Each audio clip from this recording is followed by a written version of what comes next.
ଆଚ୍ଛା ପୁଅ, ଝିଅକୁ କ'ଣ ପଚାରିବା କଥା ପଚାର। ଭଣଜା କ'ଣ ପଚାରୁଛନ୍ତି?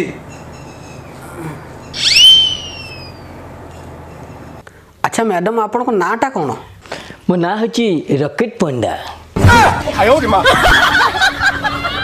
ମାମୁଁ, ବୋପାଟା ତ ମିସାଇଲ ଭଳିଆ ହେଇଛି, ଝିଅ ତ ରକେଟ ହବ।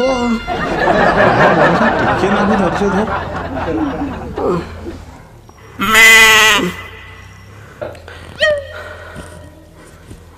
ଆଚ୍ଛା ମ୍ୟାଡ଼ାମ୍, କ'ଣ କରନ୍ତି ଆପଣ? ମୁଁ ଏ ଗାଁରେ ଚାଷବାସ କରେ ଆଉ। ମାମୁଁ, ମୁଁ ବଡି ଦେଖି ସେଇ ଅନୁମାନ କରିଥିଲି। ବାବା ଟିକେ କାଠେଇ ଯା। ମୁଁ ଆଉ ପାରୁନି ମାଉ। ତୁ ପାରିବୁ।